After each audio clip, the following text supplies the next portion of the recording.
have been the biggest lie in the joint. We all have lied. But then ask yourself, why did I lie? Here I was, I had done up my report card. I got a bad grade, and I got some ink eradicator, and I blotted it out and put a new grade there. But I didn't realize that the ink eradicator, the chemistry of it would fuzz up the paper and turn it a different color. My stuff was blown, you know. So now I had to make my mother believe a lie, because I knew she was going to see it. Well, I went to the latrine and I was reading my report card as, and some of it spattered. I wasn't a good liar. Well, she broke my neck that time. I got a bad grade, but the whipping was not for the bad grade. The whipping was for the lie. And she kept saying, a liar will steal and a thief will murder. So if I can stop you at the lie, I can stop you from going all the way. And look, brothers and sisters, when we stop lying to ourselves and lying to one another, you begin to learn how to live. You don't live life on lies, you live life on truth. You build relationship on truth and not on lies.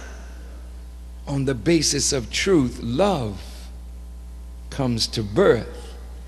And even if someone lies to you to get you to love them, when you find out the truth, then you grow to hate them. Isn't that something? Now, let's tie this all up. Adam was the original man. He was made to master the universe as Khalifa, the successor of God.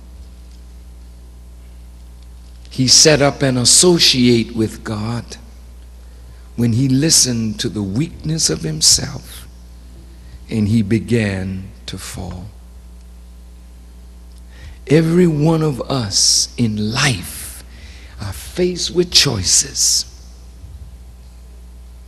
And how we handle the choices that we face in life determines what kind of life you live. When you live your life lying, stealing, conniving, manipulating, see, all of this is building up the negative side of yourself, where you literally become a devil. Because you have given the energy of your life, instead of to God and to righteousness, you give the energy of your life to that which is against God. And then you become an enemy of God and an enemy of those who would do right. Now, who are you? Come on.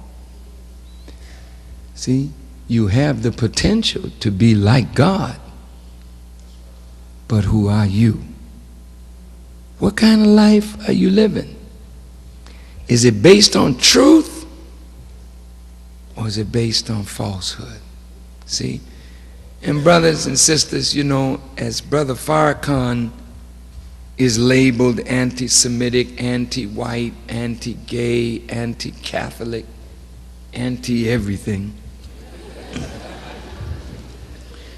you know, when you look at the way they characterize me, if I were that kind of human being, what a horrible fella I would be.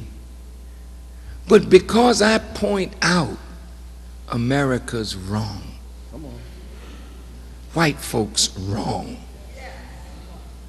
are wrong, Muslim wrong, Jews wrong, Christians wrong. Well, wait a minute, Farrakhan, can't you find something good to say about everybody? Sure I can. But the good is not what sinks the ship. It's what's wrong with us that causes us all the pain. You don't go to the doctor and say, Doc, my lungs are good, kidneys good, pancreas good, but I just got this cancer in my colon. You better address what's wrong, baby. Because if you don't address what's wrong, pretty soon everything in the body will go wrong. So what I'm suggesting is critique is not against you, it's for you. But now you got to critique yourself.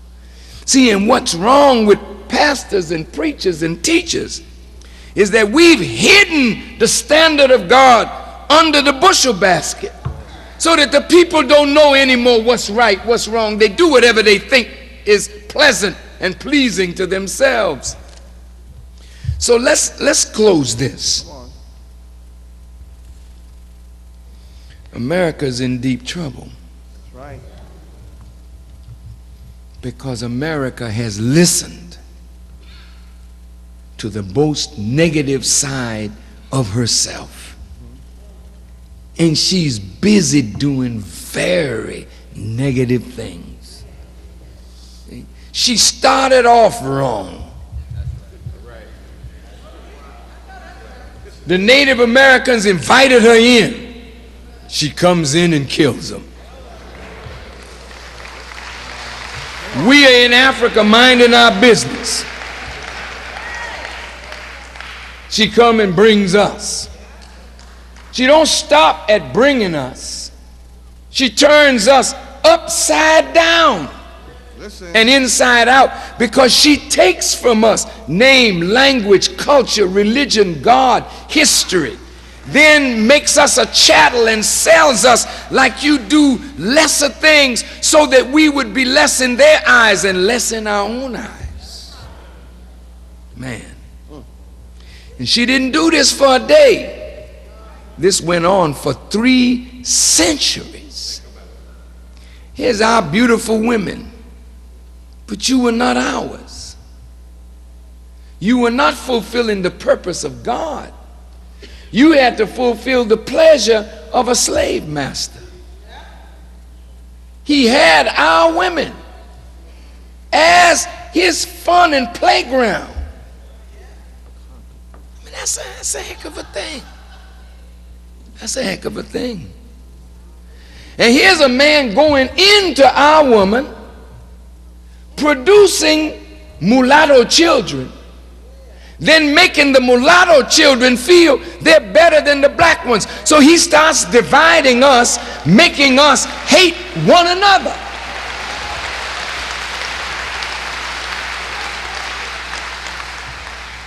"300 years this goes on. Now Abraham Lincoln gets religion. Not right religion. He says emancipation. Emancipation is not freedom.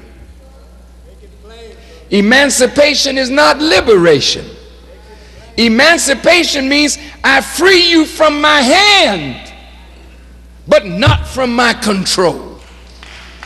So now you are still under the control of the former slave master, but you have the freedom to move in a limited sphere. Come on. Yeah, that's what we get into. Come on. That's what we get into.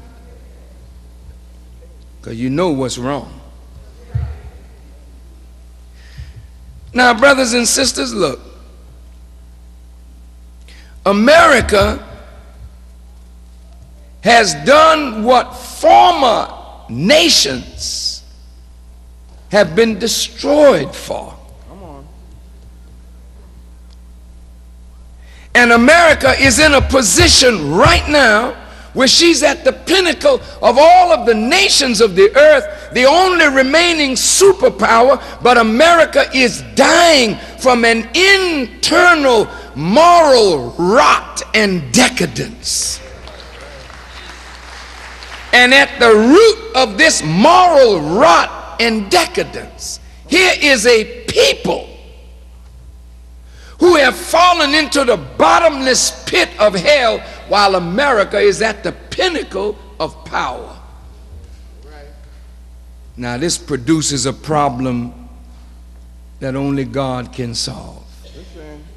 A people so low that it takes God to lift them, and a nation so high it takes God to bring them down. Now this scenario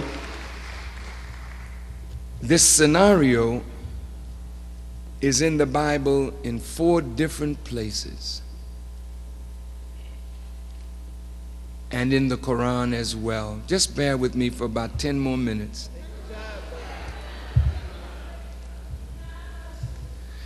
In the